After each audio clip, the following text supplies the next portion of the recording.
musical, linguistic objects. Help machines.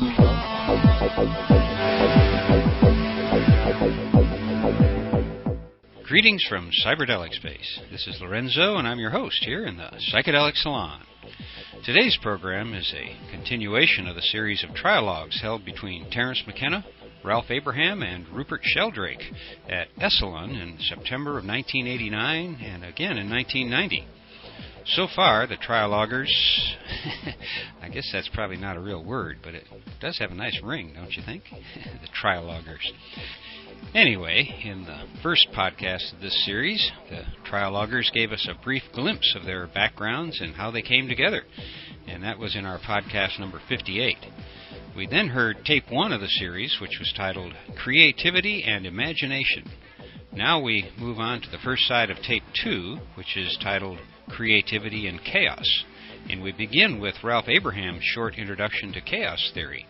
And then we'll get into a discussion between Ralph and Rupert of why what is, or something like that. Let's join Ralph and Rupert now. Now, it's a little presumptuous to call this chaos theory because, as a matter of fact, there is no theory. We're in the exploration phase now, and this is experimental mathematics that we are doing with supercomputers.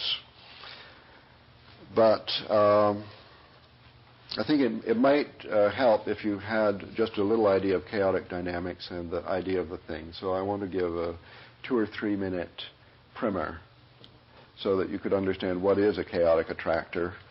And here now we've seen 16,000 of them. What does one look like? And that will conclude my introduction, and then I'll pass them on to Rupert. So a good laboratory for the study of chaotic dynamics is the dripping faucet. And the dripping faucet was discovered as the ideal demonstrator for chaos theory because the lectures are usually given in a physics lecture hall, and they always seem to have a sink with a faucet in the front to do experiments or for the professor to wash the chalk off his hands. Anyway, you take the faucet, you can do this immediately you get home. You crack the tap a little bit, and the water drips out, drip, drip, drip, and it's regular.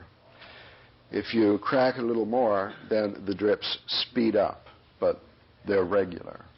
And then you crack it a little more, and then it begins to sound drip, drip, drip, like rain dripping off the roof. That's an example of a chaotic time series. If you measure the time between drops and make a list of these numbers, you have the paradigmatic case of a chaotic time series. Now, somebody decided to seriously study this dripping faucet after seeing it in half a dozen physics lectures. And this person, Rob Shaw, one of the leading people in chaos theory, did a very fine study by placing a microphone in the sink where the drop would hit it, getting an electronic beat, discretizing, getting it in the computer, and analyzing the results. And so all of this is taking place on that level 1, the lowest layer of the physical world. Then he made a mathematical model on level 3. He went up there, he made a mathematical model for the water drop gets bigger and bigger, so it's characterized by a certain mass. When the mass reaches a critical value, the drop falls off. And from this mathematical model, he then wrote a program, a computer program on level 2, and ran it and produced data that was exactly like the experimental data from level 1. So this is an example showing the value of modeling on these 3 levels for gaining some understanding. There's sort of a hermeneutical circle. You look at the data, try to build a model, you fail, but building the model tells you to observe in a different way. You observe in this different way, that helps you to build a better model, and as this circle turns, the level of our understanding grows. So Rob Shaw came quickly to a good model for this. I think he was lucky because it sounds simple, it's a very complicated system. It relates to waterfalls, for example, when the spray comes off the waterfall, and here's another example of a chaotic system. Could you write some equations and obtain a computer program that simulated the spray from a waterfall? I doubt it.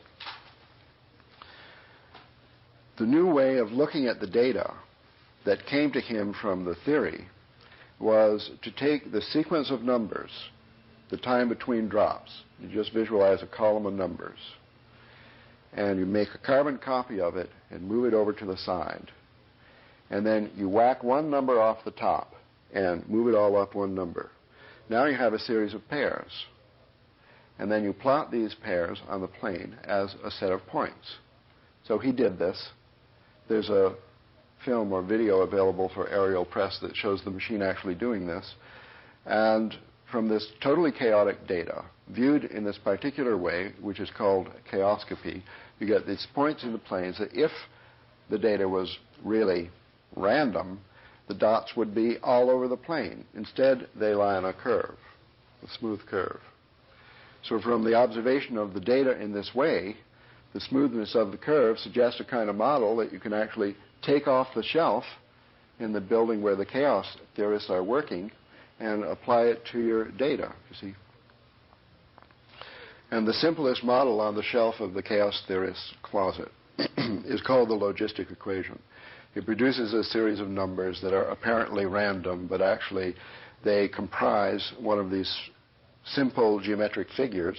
So this curve that the data plotted in this special way of the chaoscope is a curve, and that is called the chaotic attractor. So there are models on level 3 which are good models for understanding certain behavior on level 1. And level 2 is an intermediary which can either create the model, the mathematical model from the real data, or create experimental data from the model to compare with laboratory data. Well, to conclude, this video was made out of these simplest possible dynamical systems called the logistic equation. And it just produces a series. It's very similar to a dripping faucet. So you could just as well imagine that we have 16,000 dripping faucets in an array of 128 by 128. And the time between drops is represented as a color on the screen. Now, do you think that if you had 16,000 dripping faucets, you could get out of them a pattern like Calico Mountain? Now, well, it happens. I mean, there's a lot of theory behind this, enough to suggest that it's not some kind of artifact. No matter what kind of artifact it is, it's an interesting artifact. And I guess I'd like to call this a mathematical law. It has to do with the emergence of form from a field of chaos. We don't know what else to call it. It's not a mathematical law that was known to Pythagoras. And I don't know if it was always there since the beginning of time, long before the Big Bang, or if it just emerged into the evolving field of the Gaian mind through the fact that computers make it visible. I mean, I don't know. But at this point, I have, I hope, arrived at an actual connection between the work I routinely do as a specialist in the field of chaos and the discourse that we're trying to carry on here to increase our understanding of our past, our future, and our possibility of even having a future. The problem I have with chaos theory is that I'm never quite sure what it's saying. There seem to me to be two things that are of interest here. One is that the actual detailed models which chaos theoreticians make. And they love finding fairly simple equations that will generate complicated and seemingly chaotic structures. And so there's this modeling aspect of chaos which is at the forefront of modern mathematical chaos theory and modeling. But the fact you can make mathematical models of chaos has given scientists permission to recognize that, in fact, there's a vast deal of indeterminacy throughout the physical world. In the 19th century, it was generally believed that there was no indeterminacy at all everything in the physical world was totally conditioned by eternal laws of nature, Laplace thought that the whole future and past of the universe could be calculated from its present state if there were a mind powerful enough to do the calculations and to make the observations. Now, that view, the illusion of total predictability, held science under its spell for generations. Scientists were dazzled by this imagined power of totally predicting everything. And it was a kind of illusion. They really did believe it. And, of course, they couldn't calculate everything. I mean, they still can't even calculate the weather very accurately more than a few days in advance. So, in actual fact, this idea of total predictability was not realizable. But the idea was, well, we would, if we could do enough calculations, be able to calculate it in principle. What seems to me interesting is the fact that first with quantum mechanics, there was a recognition that indeterminacy, probability, intrinsic non-detailed predictability were inherent in small-scale physical processes at the quantum level. And here was a genuine indeterminism in nature which had to be admitted in 1927. Until then, practically everyone believed everything was fully determinate. After that, there's been a gradual recognition that indeterminacy exists not just at the quantum level, but at all levels of natural organization. There's an inherent spontaneity, indeterminism, probabilism in the weather, in the breaking of waves, in turbulent flow, in nervous systems, in living organisms, in biochemical cycles, in a whole range of phenomena. Even the old-time favorite model for total rational mathematical order, namely the orbits of the solar system, the orbits of the planets in the solar system, turn out to be unpredictable in terms of Newtonian physics. They can be modeled in a chaotic manner.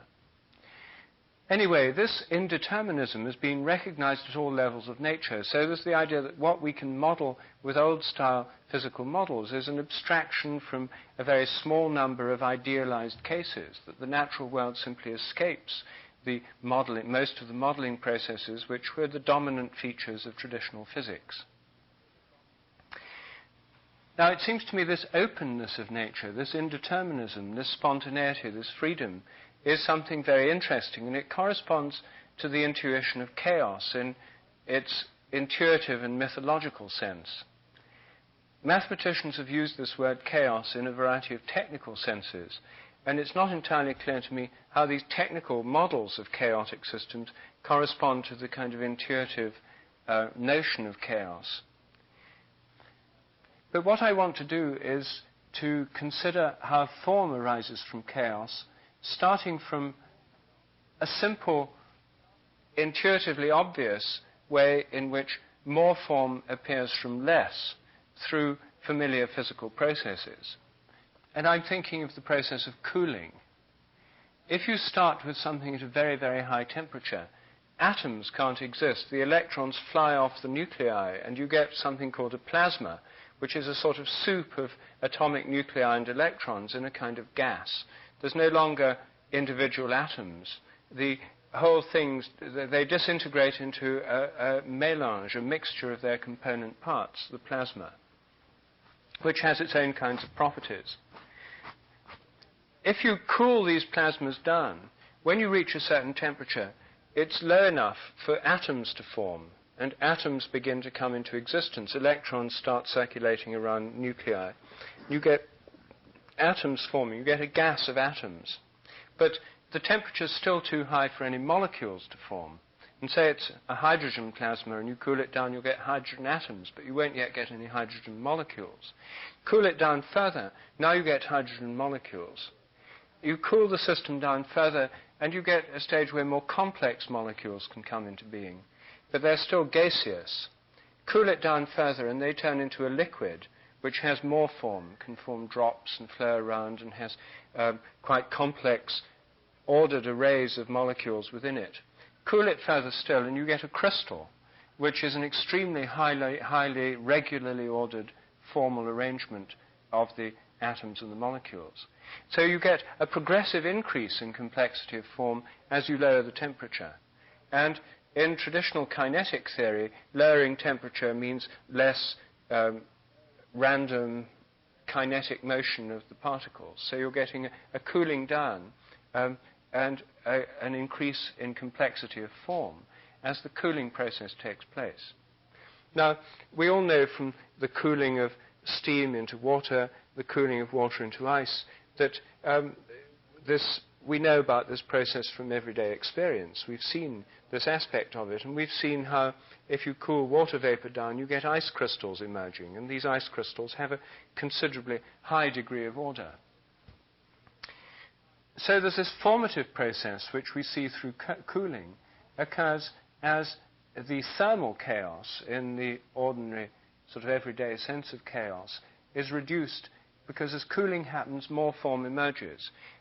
The opposite happens if you warm things up. If you warm up snowflakes, they first turn into water, then they turn into steam, then the steam, the water vapor disintegrates into, the molecules break up into atoms, then those break up into a plasma as you raise the temperature. So there seems to be an inverse relationship between temperature, which is this highly agitated motion of things, essentially chaotic in the traditional theory of gases and plasmas, and an increase of form when things cool down.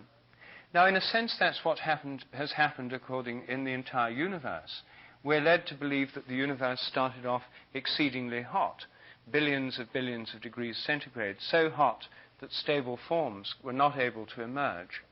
By expanding, it cooled down. The cooling process of the universe is associated with expansion. The cosmic expansion both creates more space in which new forms can appear, and by making bigger gaps between things, somehow cools the universe down, so the temperature drops. And as the temperature drops in the developing universe, according to standard models, more and more form comes into being. First you get atoms, then stars and galaxies condense, then you get solar systems, and through the cooling of matter you can get planets. These planets are the cooled remnants of exploding stars. The elements in us and in our planets are stardust, formed from supernovae. So there's a cooling down of these things that came from immensely hot sources. Then you can get rocks forming crystals.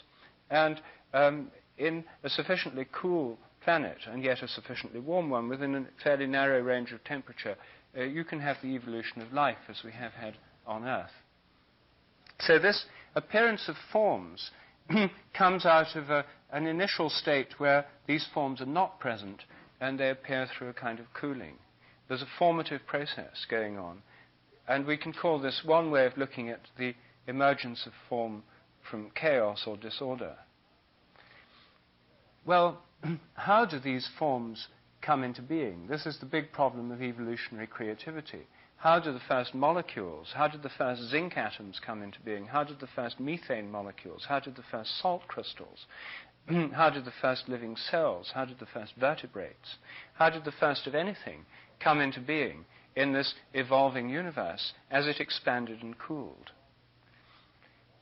Well, one way of looking at this is to see the expansion and cooling process, and indeed the flow of events, as being, thinking of it in terms of the flux of energy. And one of the great unifying concepts of 19th century physics is a unified conception of energy. Now, it's not entirely clear what energy is. Energy, in some sense, is the principle of change. The more there is, the more change that can be brought about. It's, in a sense, a causative principle. And it's a causative principle which exists in a process. In this process, the energetic flux of the universe underlies time, change, becoming, and the flux process itself seems to have an inherent indeterminism to it. This flux process, the universal flux, is organized into forms by fields. Matter is now thought of as energy bound within fields, the quantum matter fields and the fields of molecules and so on. And I think there are many of these organizing fields, the morphic fields. And the fields are somehow organizing the ongoing flux of energy, which is always associated with this spontaneity and chaotic qualities.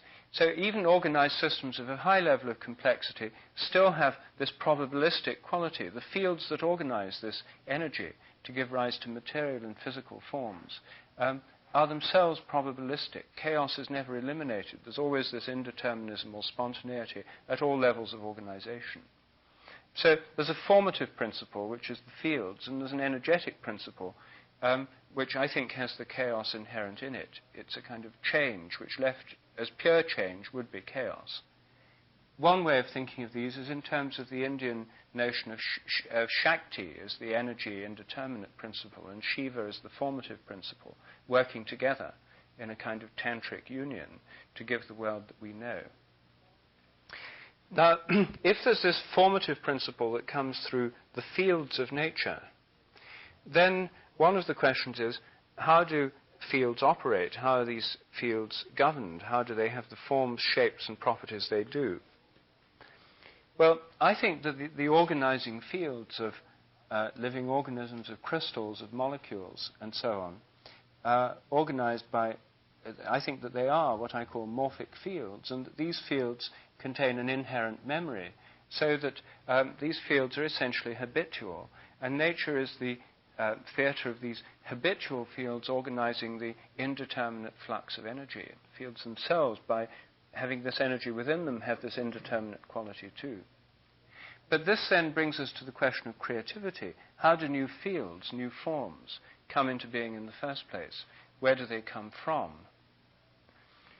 Well, this morning, with Terence, I was discussing how they may arise out of the interaction between chaos and some kind of formative unifying, some kind of unifying aspect of the cosmic mind,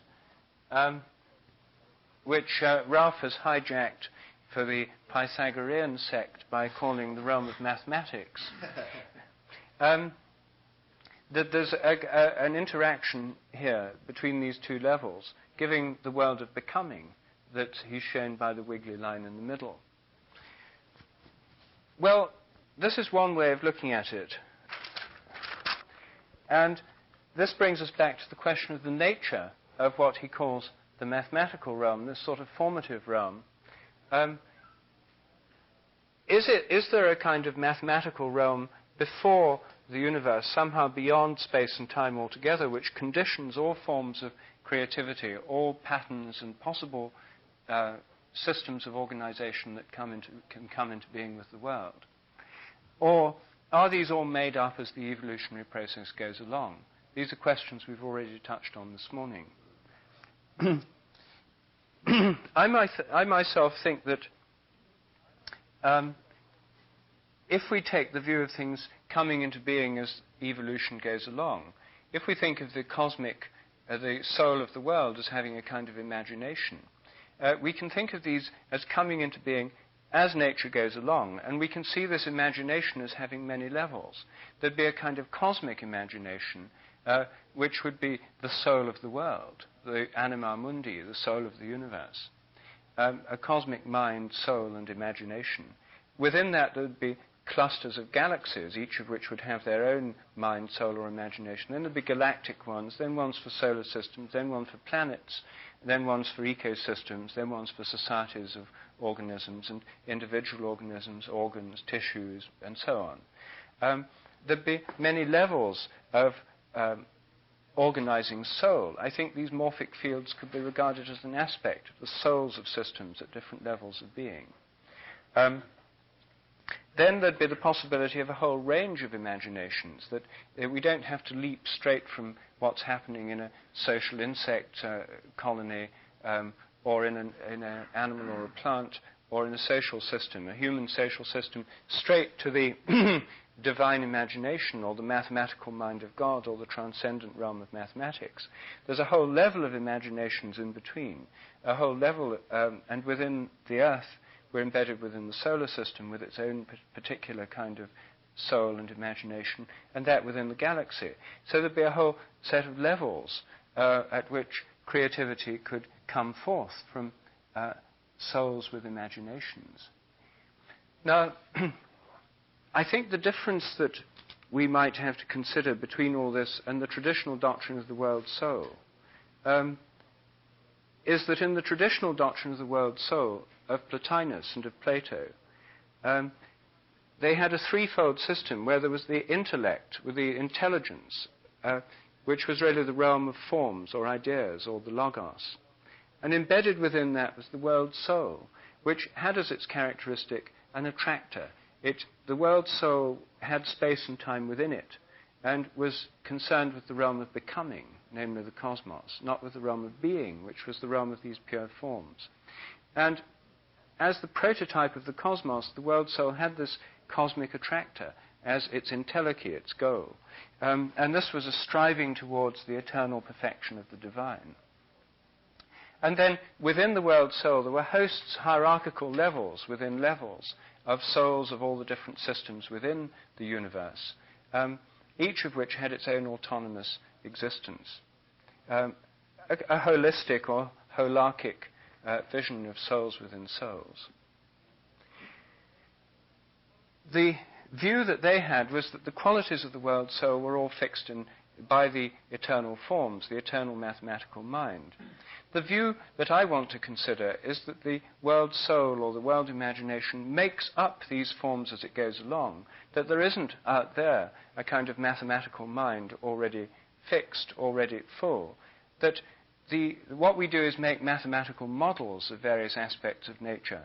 And I think that the one thing that happens then is these models can be projected as if they're a real thing out there, as if the world soul is engulfed within a kind of eternal mathematical mind. That may just be a projection of ours.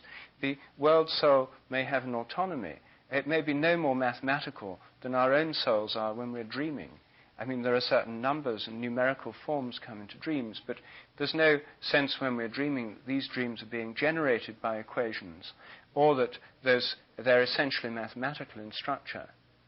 So what I'm suggesting is that the world soul may have an autonomy to it. It may have a kind of mathematical realm as part of it.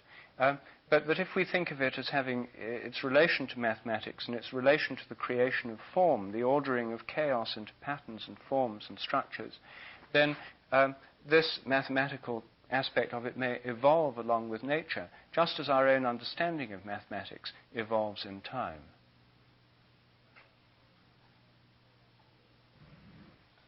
Well, I think that we are talking about complicated things, complex, obtuse, and difficult ideas, and we're talking about them in a language which seems more or less appropriate. So as you speak, I get an idea, I get a picture. I mean, for me, it's frequently a picture. And I don't see that mathematics is substantially different from verbal description as a strategy for making models. I mean, certainly, if you talk about Plotinus, for example, we have a really, you described a geometric, a visualizable model for the all and everything, including within it the world, soul, and so on. If we draw that as a picture instead of a word picture, then that's officially mathematics. That's geometry. That's a geometric model for the thing. I think that with mathematics we can make a model for anything. And if you think there's a Big Bang, we can make a model for that. And if you think that there are 3 sexes on the moon, and then we can make a model for that, you see. So mathematics could be regarded as simply an extension of language. It's not that mathematical laws describe the universe. I mean, it's true that that's the old paradigm. But I'm thinking that mathematics is a particularly good language for describing, discussing, imagining things that are really complicated. And the more complex, the more structured, the more difficult to engulf in our minds, the more appropriate mathematics might be, or maybe music might be. But words, I think, are frequently inadequate, that they have evolved, our language has evolved through the necessity of sharing our experience on a level of complexity which is more or less traditional and which is inadequate to understand the whole world or the world soul or the ecosystem, the biosphere of planet Earth or something. So mathematics has only a little more magic than language. And we could say, well, the conservation of energy, that's a verbal description of something that you could also say mathematically. So I think that your maligning mathematics in this way is unjustified. And I guess I've been quoted in the chaos book as saying that chaos theory is the biggest thing since the wheel. Well, I believe that. I also think the wheel was a really big thing. But on the other hand, I've been quoted as saying that chaos theory is no big deal. So whatever you say, I agree with you. But I mean, about determinism, if I could reply to that, it's a long time ago, but that was, you said you had a complaint about chaos theory, about determinism and prediction. And there are 2 or 3 reasons why chaos theory is good for you. One thing is, if you accepted chaos theory as a way of modeling anything that we're interested in, which personally I don't, not by itself, it's too simple, then it's still good for you, because according to chaos theory, prediction and determinism are impossible. Even though it uses the language that the deterministic thinkers used, when you look into the technical details of it, prediction is impossible.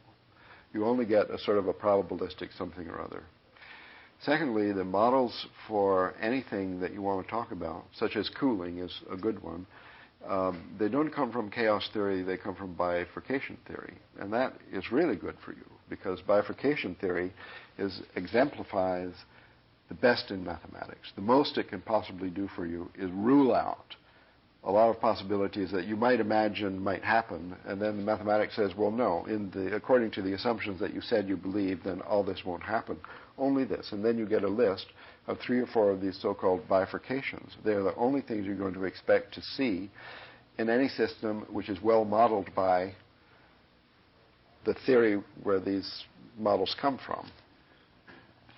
So when you have cooling, then you have, let us say, a control knob where you're turning down the heat under the pan, and the boiling is gradually subsiding to simmering, which is subsiding to a little bit of waving, which is subsiding to nothing. Then we have at each stage, coming from the mathematics, a model which has attractors, which has maybe chaotic attractors. But every time you change the knob, you get a different model. And therefore, if you can't predict how the knob is going to change, the models don't give any prediction at all, and they're irrelevant. And the only interesting thing is that the theory can tell you certain transformations you'll expect and others not. For example, Terence had pointed to the punctual aspect of evolution, that many transformations are saltatory, they are catastrophic, they are abrupt. And here the theory comes in and saying models of this type in this theory, most of the transformations are abrupt. And they have kind of a theory Y, which is a geometrical model, which is only of use to those people who are thinking of the structure of the theory as opposed to what is happening in the ordinary world. So this bifurcation theory is good for you, and it gets rid of all, if chaos theory wasn't enough, that says determinism is impossible using mathematical models, forget it. Then we don't even think those models are appropriate anyway. Instead, you have these models that are changed by a parameter, which experience bifurcations. We have a very good encyclopedia of bifurcations, and those are good models for sudden changes, as, for example, in the emergence of form, as, for example, in the Neolithic Revolution, as, for example, in the crystallization of the planets, of the stardust. So that's the good news. But the truth is that this theory can be used to model everything, so it never settles any question as to the origin of things or the true nature of the ordinary reality. And therefore, it's worthless. What's good about it, like language, is it's good for communication, it's good for a certain feeling of understanding, and gaining comfort in a new environment, because modeling is part of our basic process of grokking. And always the models are no good. They're no good as models, but they're good for the growth of understanding, the evolution of understanding. Well, I mean, you put the whole case impressively and modestly, in the sense that you're claiming that mathematicians are making models. Here's a new range of models. I mean, it's like before there were only mechanical instruments, and now we've got electronic instruments. A whole new category of models have come onto the market. And we can look forward to more models in the future. And there'll be the latest, the 1990 model will soon be out. And we've got this ongoing evolutionary system of mathematical models which enable us to model various aspects of reality. This seems to me eminently modest claim. But I suspect there's more in the background, because at least there is for some people, because the traditional assumption is that these models correspond to something. The reason why they work is because there's some aspect of nature to which they mysteriously relate. And that aspect of nature is, in essence, mathematical, which is why mathematical modeling is possible. Now, this seems to me the interesting question, why mathematical models work in certain areas. There are large areas where they don't work and they aren't used, and maybe they could be used and they could work, but I mean, I'm often meeting mathematicians or physicists who say quantum physics is the most brilliant predictive system that mankind has ever known. It predicts things to the 25 places of decimals, and it's obviously correct. Well, as an agricultural scientist, when I was working in India, predicting the outcomes of my crop experiments, there was nobody who could predict those. And those experiments were, I mean, vast distance beyond the capabilities of any quantum physical modeling process or anything based on the so-called fundamental principles of physics. You can produce sort of string and sealing wax models for crop production, and we had people doing that. And we had a computer, and there were these simple models. But it wasn't that they didn't seem to me to be pointing towards a convincing demonstration that the whole thing depended on a hidden mathematical order. There were phenomena going on. Some of them mathematicians have modeled fairly well. Others, there's huge areas of reality that are hardly modeled at all yet. But the question is it that mathematical models somehow fix on features of the fields of reality? Are the fields of reality more real than the models we use to model them with? Or is there a kind of mathematics yet more fundamental than the fields?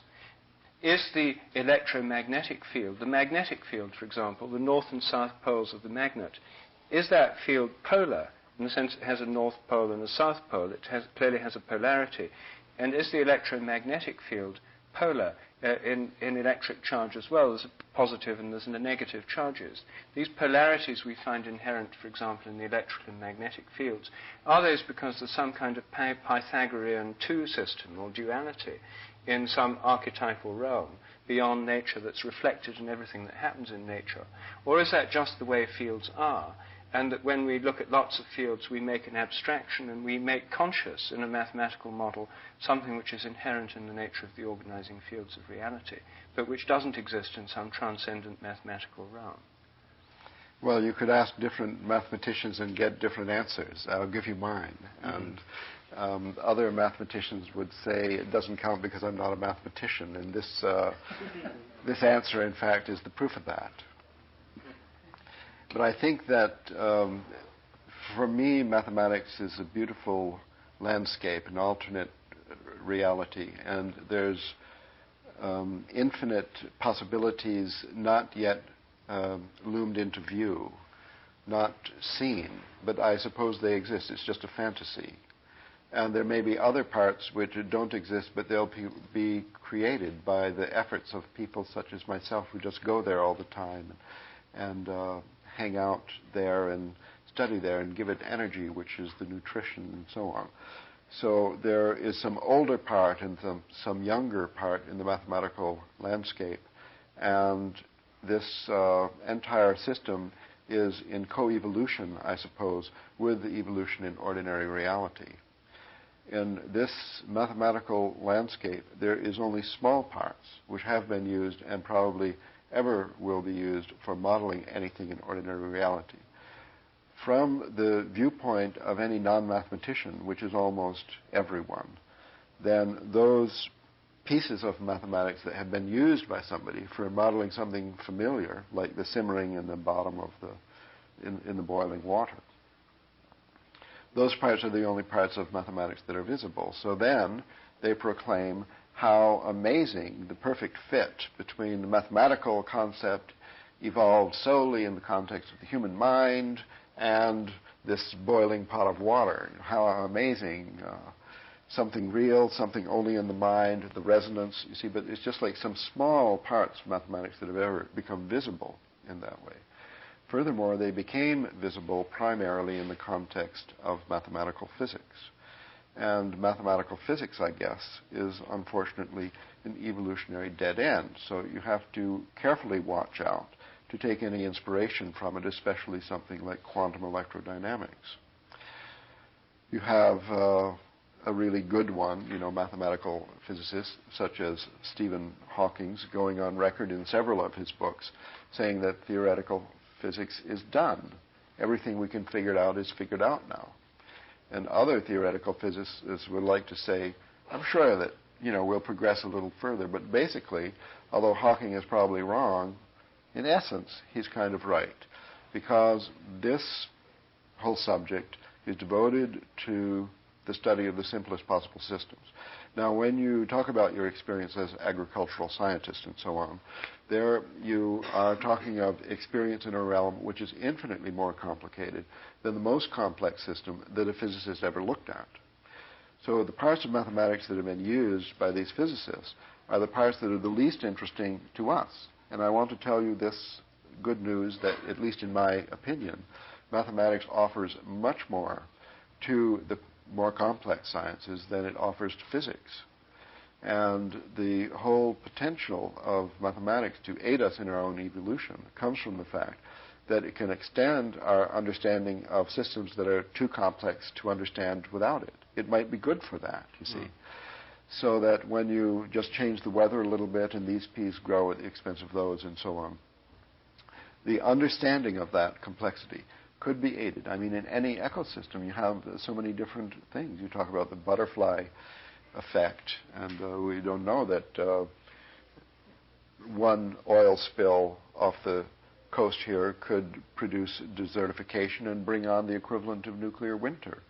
This is possible, but we don't understand it, and we never will, but our understanding can be advanced by mathematics, because mathematics is the supreme tool for the extension of our language for dealing with complex systems. That's its main appeal for application, for ordinary use, for garden variety life. We can have models of emotional relationships, of love affairs, of arms race between nations, of the nuclear club, of the United Nations, of the Society of People of Nations, of the Society of Species, and so on. We can model these things with models that are no good, but they're better than no models. And the construction of these models is part of our evolution, and is part of the evolution of the mathematical landscape as well. Yes. Well, that's all very moderate and reasonable. No extravagant Platonic claims. What interests me, I must admit that my interest in mathematical models is enormously increased since I came across attractors. And my ability to understand attractors, or at least even a little bit about them, was greatly increased by your visual dynamics books, which for the first time made these things visible. I should say, for those who haven't followed Ralph's work, that he's done more than any mathematician I know to make the essential features of this mathematics visible. He's produced four volumes of books on dynamics, visual dynamics. There's not a single equation in the 4 volumes, and through diagrams he tries to give you the essence of what dynamic systems are and what the science, the mathematical branch of dynamics is, how it models them and how it understands them. It's very illuminating. And normally mathematics is hidden behind an opaque cloud of symbols which most of us can't penetrate beyond. It's as if all we knew of music was looking at scores of symphonies but never actually hearing the symphony. These symbols refer to things which for real mathematicians are intuitions, visual intuitions. And so Ralph helps make that clear. But what interests me is in these attractors, no one else in any other branch of science has been able to think in terms of teleological principles which pull from in front. And mathematicians have sort of snuck in round the back, and because it's an abstruse branch of an abstruse subject, which the anti-teleological inquisitions of modern science don't really understand very much, it's somehow grown up in the back without anyone noticing.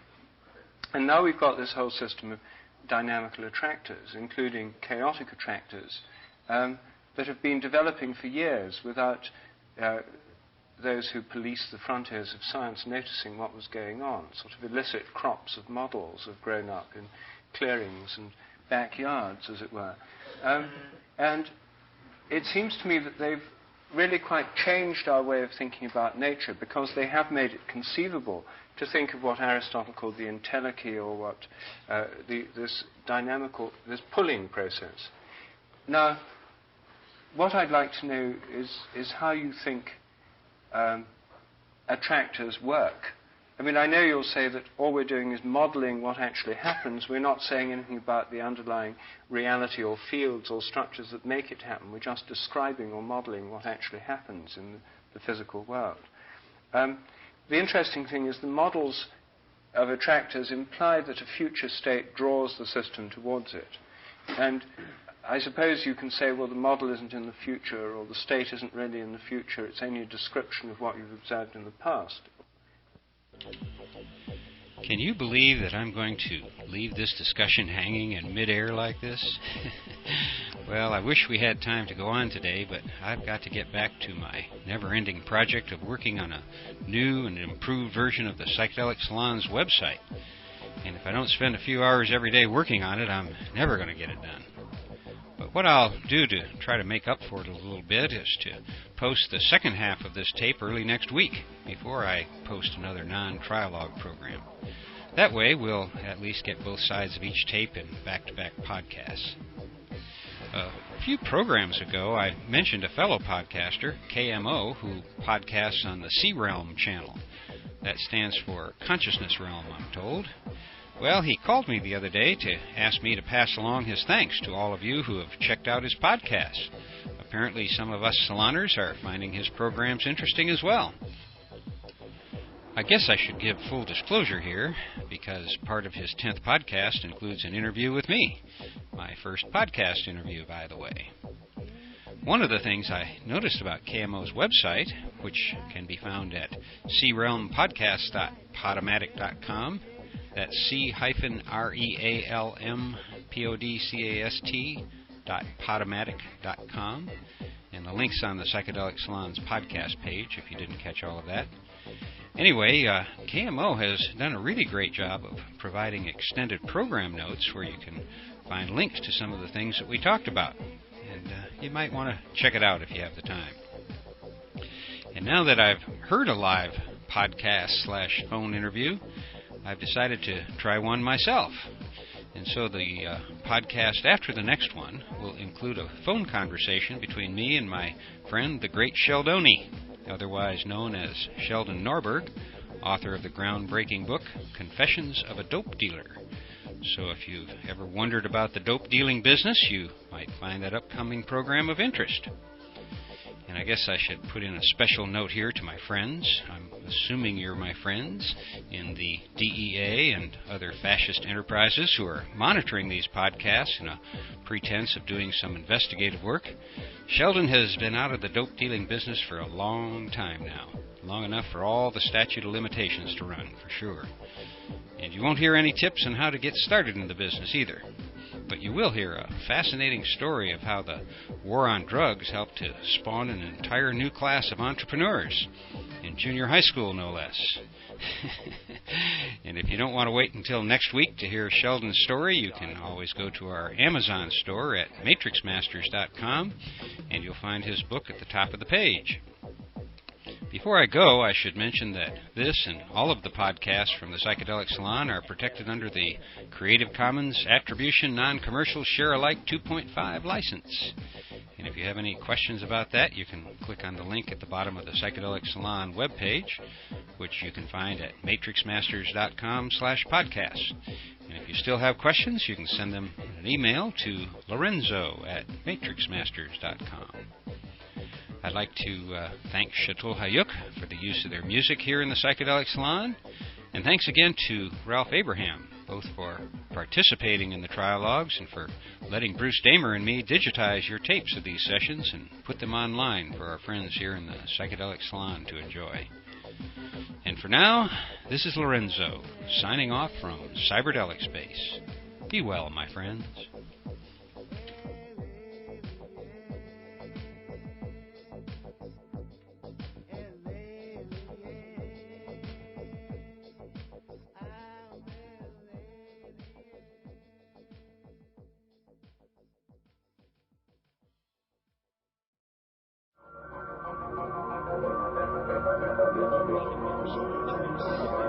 Musical linguistic objects.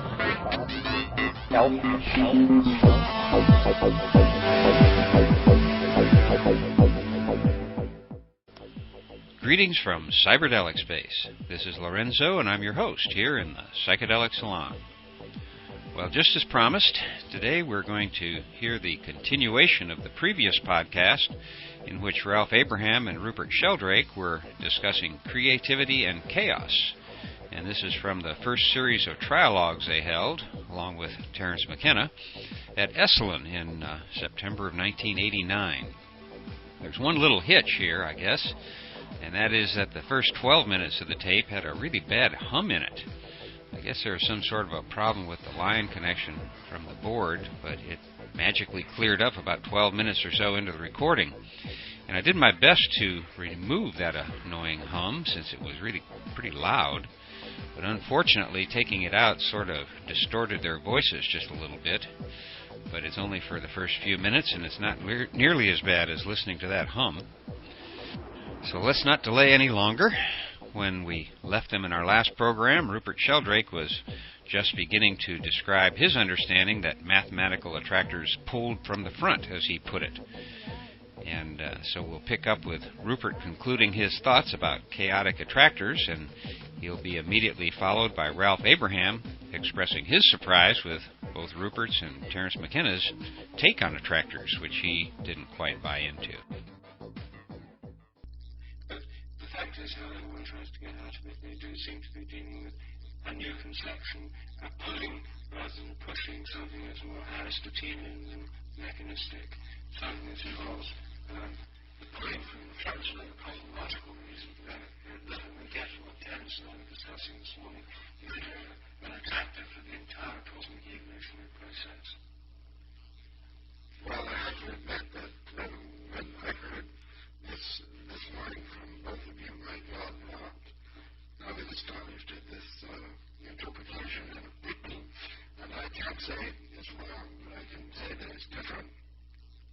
I'm sure it's different from the way that any mathematician has thought about attractors in dynamical systems before. I think it's an arbitrary interpretation. I mean, here we have the track, and here we have the train going down the track. Now we know that the train is going to keep on going down the track, and it's going to get to the next station in 7 minutes. Is the station pulling the train? So the dynamical system, like when we think of the dynamical system, is the rule, which is the track. That when the train is a certain place, it's on the track, and where it's going to go next is going down the track. The rule is the train will go down the track. Some trains are going to jump track. But basically, the rule is the track where the train now is. And as a matter of fact, it leads on to where the train is going to be next. And then the rules apply again. I mean, we have a game that we're playing here. The chord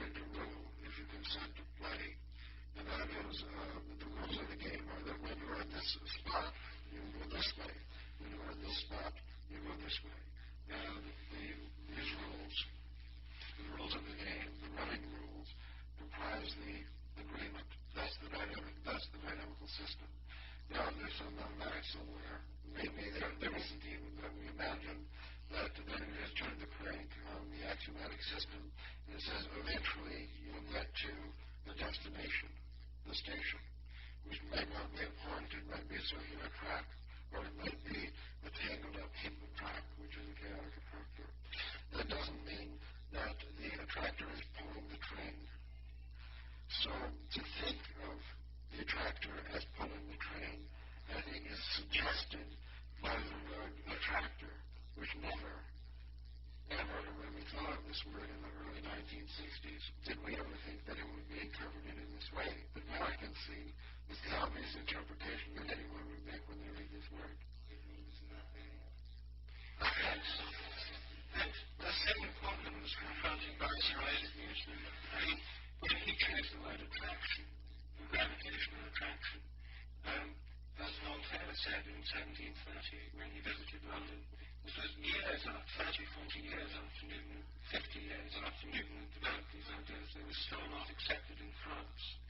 And Voltaire said the principal reason the French academicians scorned Newton's ideas was that he used the word attraction. Voltaire said if he used a different word, his ideas would have been more readily accepted, because the word attraction, which for the French then, as it still does for us today, has connotations of sexual attraction and is steeped in sort of animistic and subjective associations, seemed to them perfectly absurd. The idea that the earth could be attracting a stone in a way that was had anything to do with the way that an attractive woman could be attracting a man seemed to them absurdly animistic. And Newton was, Voltaire said if he'd chosen a different word, his theories would have been adopted 30 years earlier in France. Now, Voltaire may have been wrong, but the fact is that his ideas weren't accepted in France. And from the very beginning, the notion of gravitational attraction, because of these animistic associations, was a difficulty for people. But the fact is that Newton, by substituting gravitational attraction, managed to build a mechanistic cosmology that replaced an animistic cosmology by introducing animistic principles by subterfuge. In Aristotle's view of the world, stones fell because they were attracted to the earth. They were attracted to their proper place. They were attracted to they were going home. It was a kind of attractive process. Newtonian physics said, oh, no, it's completely wrong to think of nature working on attractions. Stones fall because of attraction.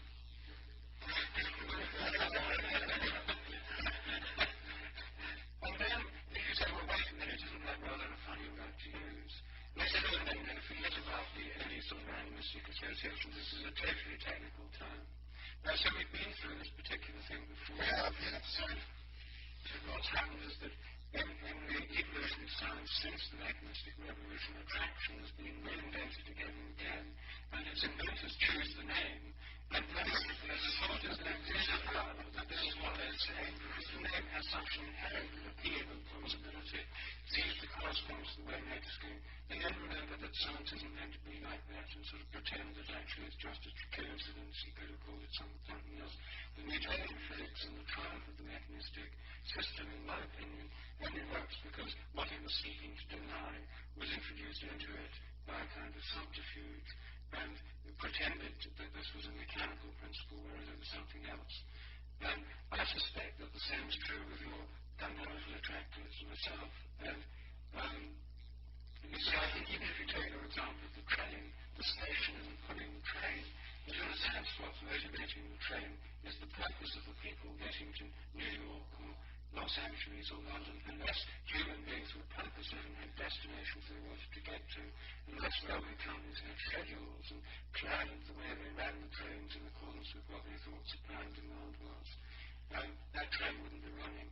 There's a sense in which the station is an attractor. If I want to go by train to London, I get on a train that's going to London because indeed it's my purpose to go to London.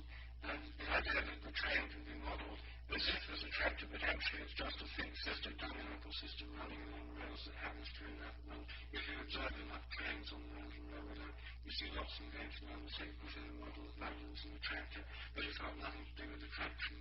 That's, in a sense, a subterfuge, because it has got a great deal to do with attraction. People were there are railway lines running nowhere in particular. Very few people travel on them after railway companies close them down because they say there's no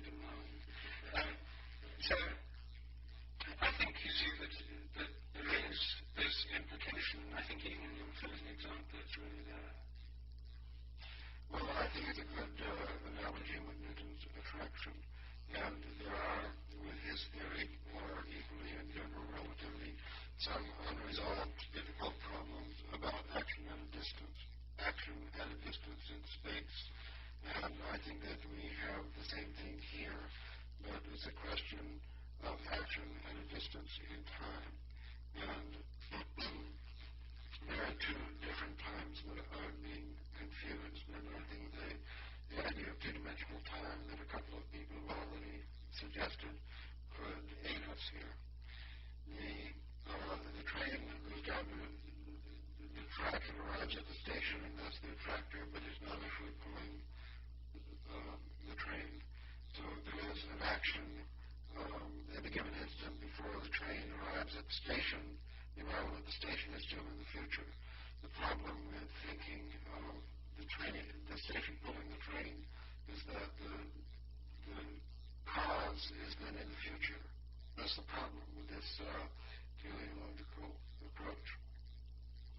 However, the argument that the station pulls the train because the people want to go there applies to a different kind of time, and that's the time on the scale of the evolution of the train system. And people used to get off the train there, and there was no station. They asked the conductor for it to stop, and after many people did, and then they built a station there, and so on.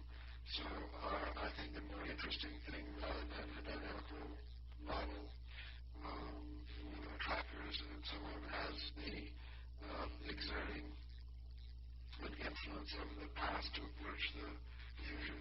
The more interesting idea is to make a model for evolution itself, in which the train system, with its various distribution of stations, even the location of towns, the size of London, as opposed to the size of Brighton and so on, all of this is evolving slowly in the course of another kind of time, a time in centuries. And there we have this pattern is coming forth on the trajectory in another space, which is also going to an attractor, which is the final configuration, the city plan, the location of cities, the network of train tracks, and so on. And the evolution of that is also going toward an attractor. But is it being pulled by the attractor? So I think it's not, because the people are exerting their will by getting on off the train wherever they want, and that's the real cause, as it were, the determinant of evolution is the free will of the moment. It's the collective action of the citizens in the present.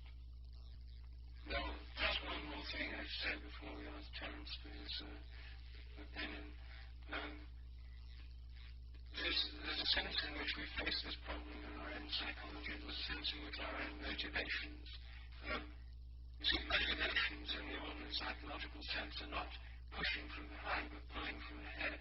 And in courts of law, seeking to establish the cause of what happened. Motivation is very important. It says so willfully, like the saying, but if so, what was their motive? The motive isn't what, if they did it in order to kill them, in order to inherit money that they would inherit through their will. There's a sense in which a future state or an imagined future state is not pulling them. And there's a sense in which our own motivation, we have desires and goals, we have purposes and aims, even if just like coming to lessons this weekend, all of us have the intention of getting here, and the intention preceding our coming here. And the sense in which the goal of being here at Essen this weekend drew our behavior towards it, and that goal was in the future. So we face the same problem in dealing with our own psychological motivations, which we know most about. We know more about our own motivations than about the functioning of the course of nature. And I would have thought exactly the same problems arose. And the concept of morphic attractors in morphic resonance theory and in Aristotle's notion of the soul, the concept of the entelechy, is trying to deal with this fact that somehow in the present, the system, the person, the developing animal, the developing plant, in the present is subject to the influence of a potential future state that hasn't yet come into being. And that future state is what directs and guides and attracts the development of the present system.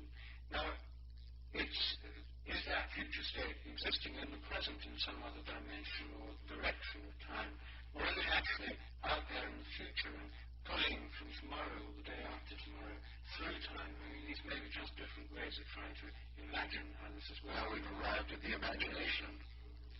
exactly as the term.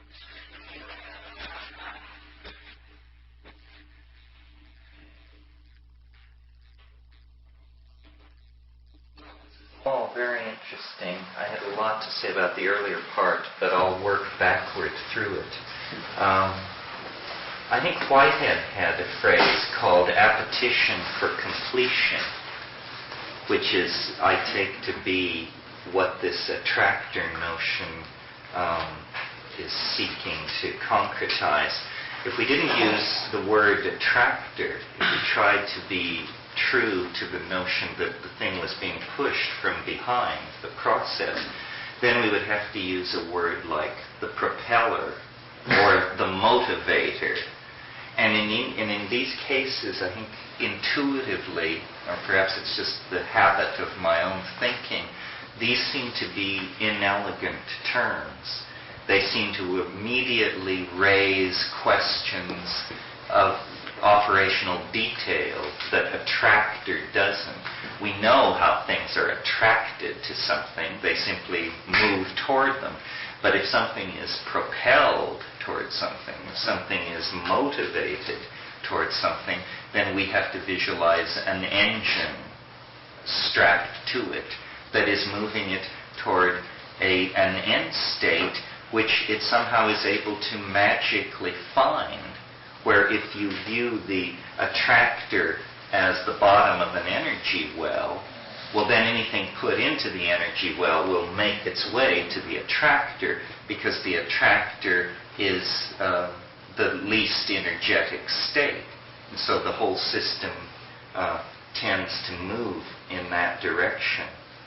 The idea that the cause is in the future makes hash of the notion of causality. And so this is, I think, on the part of science, something that they're very concerned to eliminate, because it will, the backwash from that assumption will make the practice of science much more difficult. Nevertheless, Ralph and his colleagues have been modeling for many years now plant growth, dripping faucets, coupled oscillators like groups of cuckoo clocks hung on the wall, and this sort of thing. The modeling task, ne plus ultra, is history. This is where you're no longer playing a little game to demonstrate something to a group of students or colleagues, but where you actually are saying our models, our methods are powerful enough that now we will take on the real world, not even the real world of biology, but the real world of the felt experience of being embedded in human institutions. Well, when you look at history, I think the whole reason history has bogged down in the 20th century is because of the absence of belief in an attractor.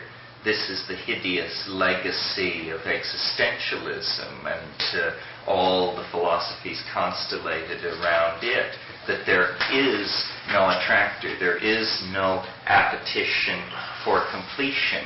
Everything is referent to the past up through the present and no further. So that's what I think about the last part of the thing. What interested me more and has appealed more to my own kinkiness, because it caused me to think something I had never thought before, even though on one level Rupert was taking liberties with my material.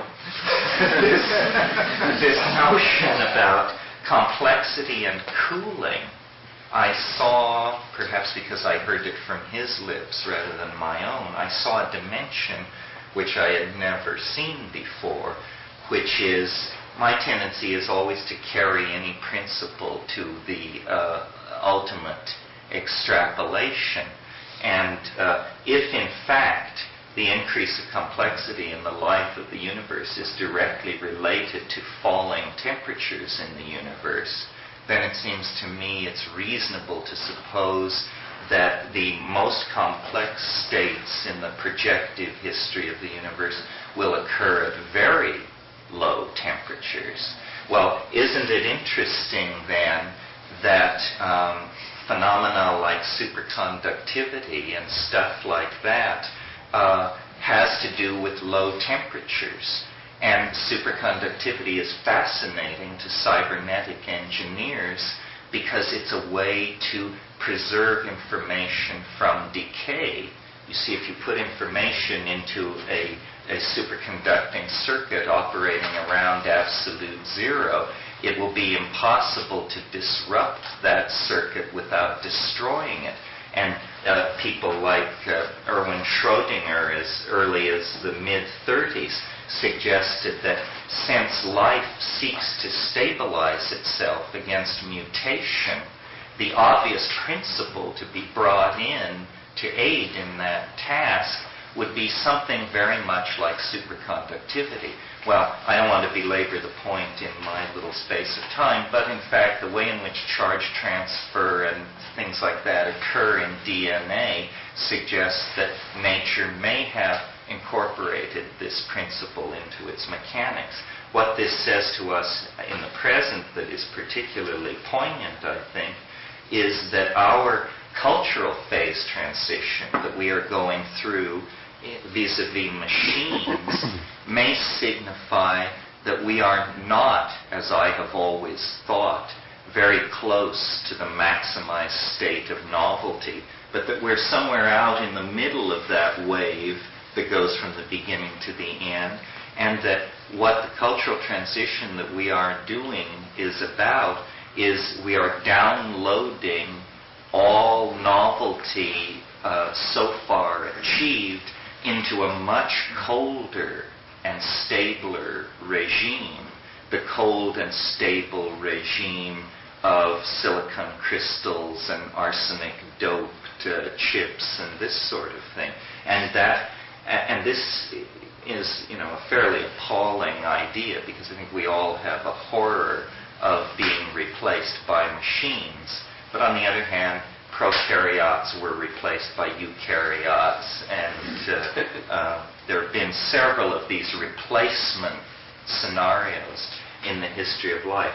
So I think it's interesting that you make this point about cooling and complexity. It seems to me to imply that in my own theory, the 0 point may in fact be the absolute 0 point, and that what the time wave or the fractal of time really describes is the fluctuation of the career of heat over the life of the universe, and that in domains of high heat, information is degraded and novelty is lost, and there is a kind of recidivist tendency, and when temperatures fall, order reasserts itself and stabilizes. Well, I think that the storage in low temperatures is interesting, because I think one of the things, when Ralph said this mathematics is like language as a modeling system, I think there's a very big difference between spoken language and written language.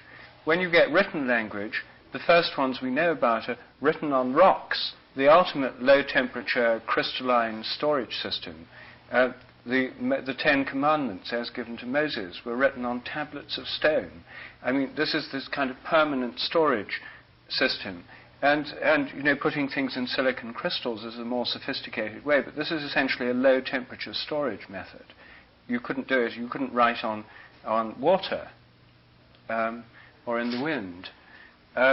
So I think that the language, and the written language, creates the illusion for us of an independent world. I think I myself think the notion of Platonic forms and this ideal, this transcendent eternal world couldn't have arisen until written language had arisen, because written language produced the model, and by what I'd think of as a kind of idolatry, these man-made symbols and structures, languages and mathematics, when written down, can be imagined to endure forever in some kind of other realm, as if there's some kind of celestial rock or celestial stone or celestial crystal in which they endure forever. But the reality of language, as it's existed for a far longer period of its history, and as it exists right now here as we talk to each other, is in spoken language. And spoken language is a process that happens in time, and the memory involved in spoken language, which comes when stories are retold, like the bards and the transmission in oral cultures. There is no written record, so the spoken record, the story, organically develops as time goes on, and there's nobody around to say, well, look, you've got the story wrong because in the book it's written like this. The thing organically evolves.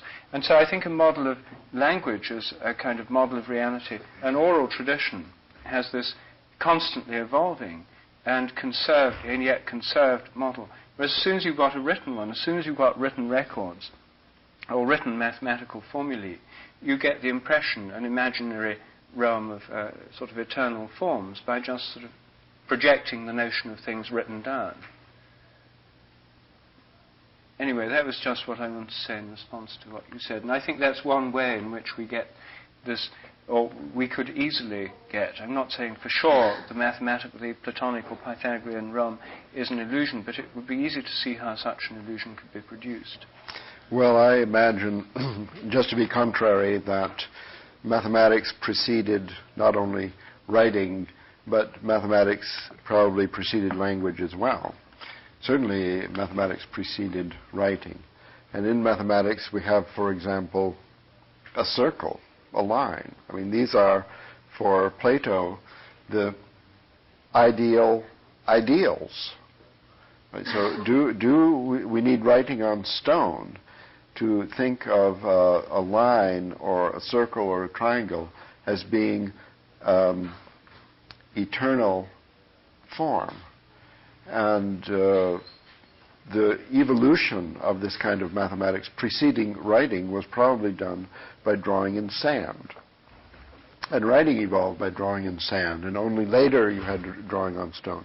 So I think, I mean, it's just possible that the idea of eternal forms, laws, and so on emerged before writing on stone, and that writing on stone was just, as a matter of fact, a concretization of those. It just suggests a migration in evolution from the immaterial to the material, from the abstract to the concrete. I mean, it's the opposite of what a lot of people think. Your theories are the theories of chaos. Using this gentleman's terminology here, is this a model? How does it relate to, is it a model for the chaos in society, in our world today? And what does it tell you about that? Yeah, I used to answer when I went on the airplane, and the person in the next seat would say, what do you do? And I say, oh, well, I'm a math professor. I do research in mathematics. And then they always say, that's my worst subject. And the conversation would end. So I soon learned to pretend that it was something else. Well, I write books. Oh, yeah? What kind of books? Well, textbooks. Well, that would end the conversation. Once, as a kind of accident, I said, well, I study chaos theory. And the person immediately said, now that's a subject I know a lot about. That was many years ago, but I rejected that. And so at that point, I would have answered to your question, no. I didn't think there was very much relationship between mathematical models with chaotic behavior on the one hand and the chaos in life. What people are talking about when they say that's something I know a lot about, they're talking about a problem in their relationship or in the middle of the argument with their mate or something.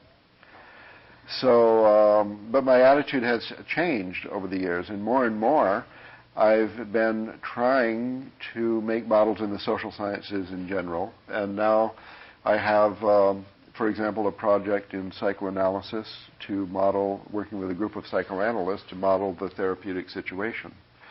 And their idea was, I mean, in the experience of their practice of psychoanalysis, they had the feeling that the patient would present, that's a technical jargon, I gather, of that field, would present chaotically. That the presentation would become more chaotic, and that was to them a clue that a trigger was approaching for an episode or something. So they came to me saying, could you model this? Could we have data where we could sort of meter the extent of chaos, like my parameter Gn in the ocean? And that was a few years ago, and so it's progressed, and now I'm working on, I call it aerodynamics, ERO, models for the love relationship and for the synergy of, in society, social synergy in a group of nations, for example, what does lead to war and what leads to cooperation, how do you resolve conflict and so on. So I do feel that it is, I won't say possible, it's conceivable in course of time, given its adequate evolution of the modeling art, of this hermeneutical circle the gentleman has described so well in the context of the ships and the models for the ships, that we could reach a point where we had models that were decent in some sense to aid us in the understanding of complex social relationships. A group of people, like 2, 3, a group this size, a group of nations, a world of nations, the evolution of society, and Terence's dream, a model for history itself. This is kind of, it's thinkable. It's not unthinkable. We're not at a point where we can meter the chaos in the room and say they're about to break for dinner. Isn't what you've done today and yesterday sort of evidence of that with the thing that she's done with this, with the humming and so forth? It is presuming that we are all somehow going to get together through this in some way, make it better for us to communicate and be in the room through this particular instrument. Yes. And in relationships, what I know about relationships and working with people is it's a lot about energy. And the energy that gets, or doesn't get, focused with the 2 or 3, or if you have a group of 8 or whatever. And it's a lot of working with that energy. Well, I'm delighted to hear this optimism, because I had recently, a month or 2 or 3 ago, given a talk here to a group of social scientists about the possibilities of mathematical modeling. And their response was really angry and hostile. The very idea of a mathematical anthropology or a mathematical sociology they thought was really offensive. People who had a different kind of investment in that situation. Right. You would get different kind of Yeah. It reminds me response. of when catastrophe theory had come out, and people were looking at using it on politics, especially revolutionary politics. That there are certain political and social changes which occur peacefully and in an incremental manner, but those same changes will occur catastrophically if, for example, the economy is in trouble. So they were attempting to use catastrophe theory to model politics. They were unable to get enough data, I think, to make a practical model. Actually, that's a good case, because it was very promising, it's still very promising, but it suffered a kind of a sociological or historical accident, where a wave of popular hostility built up over catastrophe theory in a series of newspaper articles and within the mathematical community, and it killed it. It killed a very promising strategy of model building for the social sciences. Anyway, it was very limited. It was a temporary stage on the way to what we are doing now with these systems. And I don't know if it will save the world or anything, but I can tell you it's a lot of fun. Ralph, in line with the question about sociology, I haven't asked you this question for a couple of years. I ask it every couple of years. Do you still cling to the mathematical proof of the impossibility of monogamy?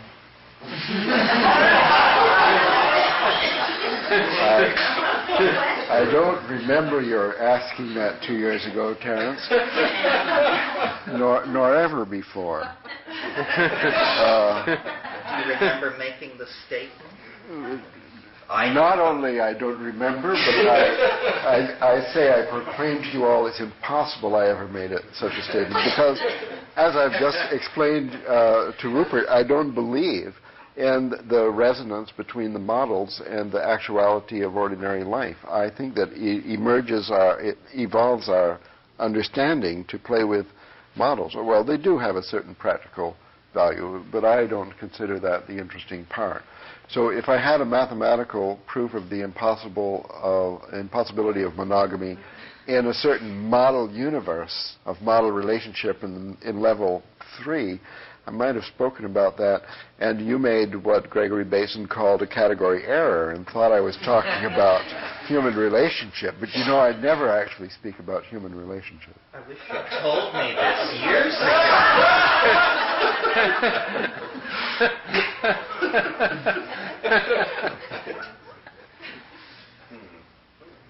Shall we stop? Well, it's still Next yes.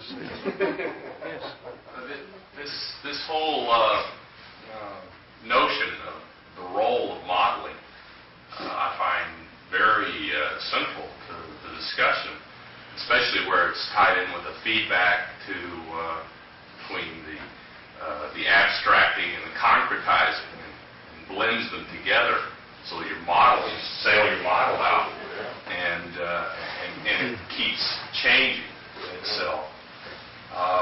And tied to this notion of the attractor, if you model an attractor, does your model have attractive properties? Does it begin to become a concrete or an attractive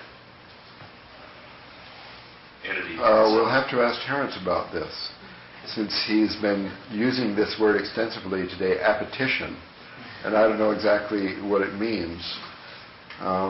Terence, are models attractive? I mean, are they habit-forming? Is modeling a habit? I think so. I think if a model is a good model, it will begin to attract. It will begin to pull energy toward itself. It's almost like the idea of a self-fulfilling prophecy. And in a way, that's what I see the three of us and others mentionable as doing. We're trying to create a self-fulfilling prophecy where it's such a good idea that it will act as an attractor and the world will move. Yes, a good dream for a future with a future. Yes. Well, maybe it's an appropriate time just to make mention of this area of mythology and ritual. That here we have a kind of model which has been thought to be crucial for the evolution of a society. And it could be that certain models are attractive in that realm. For example, the Trinity or one God. I think that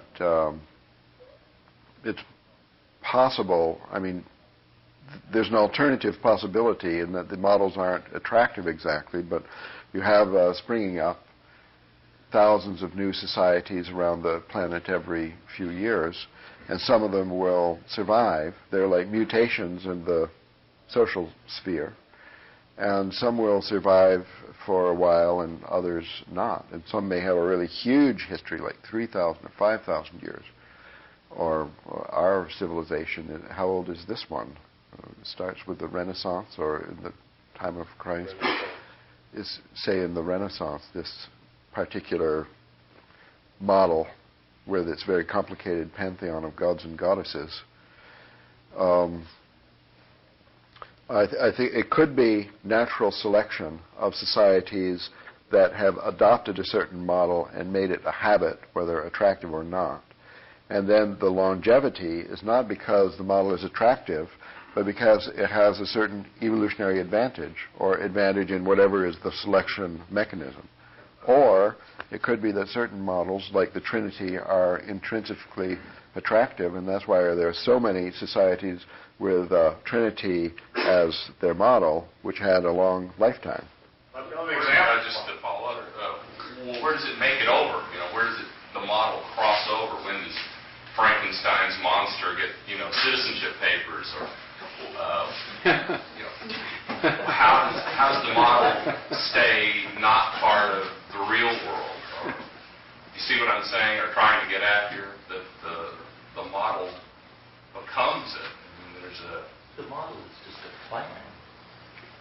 Yeah, but the model takes on a kind of social reality, doesn't it? In a religious system, like Islam, for example, the model of God, which Islam has, this strongly emphasized monotheism, actually takes on a social reality. It's reflected. If you have one God, then then the earth is sacred, but then you have the idea there should be one sacred place on earth. So you have all pilgrimage to Mecca, all mosques pointing to Mecca. You have one God mirrored in this one central. So you have a model actually becoming a social reality. This is a common thing. But there's one, let me just conclude one further thought on this line. I think that the history of religions is one of the things that it tells us is that all temples, images, diagrams, all the paraphernalia of religion, ritual forms, in some sense have a modeling function. Some of them may be symbols that participate with the reality they're describing. And one of the constant dynamics in the history of at least Western religions is the way in which the models are taken to be the reality by people. It's a recurrent danger of models, and in the Judeo-Christian tradition it's called idolatry. It's that the model of reality, the image of the God, is taken to be the God itself. And I myself think that one of the problems of the mechanistic worldview is that the mathematical models of classical physics were taken by many people to be the actual reality governing the world. So the idea was there was this mathematical mind governing the world. And this became the God of the materialist or the atheist. This kind of, the mathematical models, the images of reality became the ultimate reality for them. Isn't that possible? Yeah, here's a possible interesting example of a religio-poetic myth becoming a powerful attractor. Between the 11th and the 13th century in Western Europe, there was a very important paradigm shift that took place. Namely, the recognition of the importance of the feminine principle. And this affected life in every way. One of the ways to do this is to see the shift in the style of architecture, say, between the Romanesque construction that was used in the older portions of the Abbey of Mont Saint-Michel and, say, the Cathedral de Chartres. Now, Mont Saint-Michel was built for the glorification of Saint Michael, who was the most powerful of all the angels, the one who threw Satan out of heaven. A very masculine thing. It's a masculine building, very little decoration, thick walls, very little small windows, solidly built. A masculine style of architecture. If you go to Chartres, you see the apotheosis of the feminine style of architecture. This acted, I think, is in the sense of what you're calling an attractor, because between the 11th and the 13th century, beginning around the beginning of the 12th century, hundreds of these Gothic cathedrals were built in Europe, all for the adoration of the Blessed Virgin. Hundreds of them at an enormous expense, an enormous effort. Remember, this was a poor time, and Europe put an enormous amount of their effort into doing this, and I can only see this as the attractive power of a myth created around. Is it? Well, it must be something like that. I mean, it must be something to do with the feminine aspect of creativity. You see, one of the things that Ralph and I were thinking about earlier today, we were having a conversation after lunch, that we find both masculine and feminine creative principles in mythology, and both masculine and feminine creative principles come in trinities quite frequently, the triple goddess, but then in the Christian world, the male trinity. And Ralph was saying, well, maybe there would be, since there seems to be this possibility of looking at it either way, there must have been somewhere in which the two threes formed a six, and the two creative trinities interlaced, and then it occurred to us that the Star of David is just such a diagram, two interpenetrating triangles. Or well, any six-fold structure. Anyway, this takes us into another realm of archetypes. It's 6 o'clock, and maybe it's time now to stop, because after supper we come to Terence and Ralph on creation, chaos and imagination. At 8 o'clock. 8 o'clock.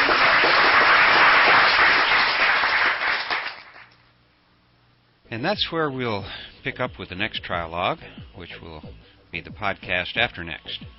Because, as most of you already know, I'm trying to put out 3 programs each week, at least for a little while. My plan is to put out 2 trialogues each week with an alternative program in between the trialogues. Once I get this first series podcast, I'll let you know what I decide about how soon the next series will come out, because maybe you'll be ready for a break from the trialoguers by then. In any event, I've got an embarrassment of riches in new program material right now, so it looks like we're going to have some interesting times together in the year ahead. Getting back to today's program, about 22 minutes or so into their conversation, you probably noticed Rupert talked about the difference between written and spoken language, particularly in respect to the permanence of the written word. I'm wondering if the internet and podcasting are going to change his thinking about the spoken word not being very permanent. You know, who would have thought on that lovely September day at Esalen in 1989 that over 15 years later, so many more thousands of us would be able to hear this wonderful conversation? So here's a question for you. In terms of the way Rupert and Terence are talking about attractors, what kind of attractor or series of attractors do you think it was that prompted someone to record those conversations and then give them to Ralph and eventually draw them into being podcast here? So I'll let you have a toke or two on your own and come to your own conclusions on that one. And speaking of having a toke or two, it was only a couple of podcasts ago when I mentioned that when KMO interviewed me for his podcast on the Sea Realm, he told me about another program that can be found at www.dopecast.co.uk. And now that I've heard several programs, I have to say that it's one of the best podcasts I've heard so far. The host of the Dopecast goes by the handle Dope Fiend, and being one myself, I can honestly say I've never met a dope fiend that I didn't like. And after KMO told me about this program, I checked their website and downloaded a couple of podcasts by the Dope Fiend, as well as a couple of other podcasts from what they're calling the Cannabis Podcast Network, all of which is hosted at dopecast.co.uk. Now let me give full disclosure here. The thing is that ever since losing my MP3 player, I've only listened to short segments of these podcasts because it's just not very convenient to be tethered to a computer, particularly once you've enjoyed the freedom of a mobile MP3 player. Anyway, I sent Dope Fiend an email and told him I liked his program, at least the parts of it I'd heard. And now, to make a long story very short, out of the blue this weekend, I get a package in the mail, and lo and behold, it's actually from the Dope Fiend. You know, it was Christmas. It was just like Burning Man does Christmas, I guess, because just out of the blue, someone I don't even know sends me a really cool iRiver MP3 player with a built-in mic that looks like it's going to work perfectly at Burning Man and other road trips that I make to interview people. So when I tell you how much I like the podcast from these guys, I don't want you to think it's because of this wonderful gesture or because he very kindly mentions the Psychedelic Salon from time to time. I just really enjoy these programs, and my bet is that most of you will too. You know, from some of your email, I know that many of you are feeling like you're out on the end of the line, particularly if you don't have any nearby friends to share a joint or to trip with. And I know how you feel, because that's sort of been my situation lately. You know, most of my friends from the tribe are now physically far away, and so I sometimes get a little lonely myself. And then yesterday I got to hear some of Dope Fiend's programs on my new MP3 player, and did I ever have a ball. You just have to hear these guys for yourself, and just have a toke or two and listen to the Dope Fiend, Max Freakout, the Toker, and some of their other friends and fellow podcasters like Queer Ninja, whose music podcast is also really quite brilliant. And then there's Xandor's Grow Reports that I now don't want to miss. And all in all, I just guarantee that you'll feel a lot more connected to the tribe just by listening to these interesting and entertaining programs. And don't miss the Sea Realm either. KMO is doing some really good work out there. And now I'm looking forward to working my way backwards through their entire year of podcasting. All of these guys are having a real party that we can all join in on, at least in my humble opinion. And I think you'll find the production quality of these podcasts significantly higher than here in the salon. But they've given me some new ideas and definitely have inspired me to make some technical improvements here in the Psychedelic Salon. So thanks for sticking with us while I'm still figuring things out. Also, I want to thank Jason and the other tech support people at DreamHost, where I'm in the process of moving the MatrixMasters.com family of websites. It's a major task for me, particularly since I'm making some changes to the site as well. But once it's finished, I think you'll like some of the things like the secure IM chat feature that we're going to eventually be able to use. So thanks for putting up with the super long podcast page for now. You know, I feel your pain, as the saying goes. And before I go, I should mention that this and all of the podcasts from the Psychedelic Salon are protected under the Creative Commons Attribution Non-Commercial Share-alike 2.5 license.